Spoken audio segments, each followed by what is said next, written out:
ఓం శ్రీ మాత్రే నమః. కర్కాటక రాశి వారికి ఆగస్ట్ నెల నుంచి జరగబోయే విషయాలు ఈ వీడియోలో చివరి వరకు చూసి తెలుసుకోండి. కర్కాటక రాశి వారికి ప్రేమ విషయంలో ఆడవారికి మగవారితో, మగవారికి ఆడవారితో సమస్యలు బలంగా ఏర్పడతాయి. గతంలో ఉన్న సమస్యలు పెరగబోతున్నాయి. మంచిగా ఉన్న సమస్యలు జరగబోతున్నాయి. ఎందుకంటే వీళ్ళ భాగస్వామితో అన్ని విధానాల్లో సమానంగా ఉండాలని చూసుకుంటారు. అక్కడే వ్యతిరేకత అనేది వస్తుంది. ఈగో విషయాలు కానీ, నువ్వెంత నేనెంత అనే విషయాలు కానీ ఇబ్బందులు తప్పనిసరిగా తప్పదు.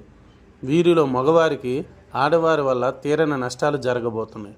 కోర్టు కానీ, మీడియాకు కానీ, రోడ్డు మీదకు కానీ, పంచాయతీల్లో కానీ రాబోతున్నారు. సమస్యలు బలంగా పెరగబోతున్నాయి.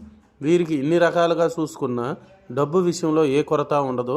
దాన్ని పోయే అనేది డబ్బు కూడా వచ్చి వీరి జేబులో పడేంత అదృష్టం అనేది వీళ్ళకి పట్టబోతుంది. ఏలినాటి శని పోబోతుంది. శుక్లమాస మహాదశ రాబోతుంది. ఈ ఒక్క పని చేస్తే చాలు. ఆడవారితో జాగ్రత్తగా ఉండండి, లేదంటే సమస్యలు ఇబ్బందులు కోరి తెచ్చుకున్నట్టే. పైన కనిపించే నెంబర్కి కాల్ చేయండి. గుప్త నిధులు తీయబడును. స్త్రీ పురుష వశీకరణం చేయబడును. ఎటువంటి సమస్యకైనా పరిష్కారం చేయబడును.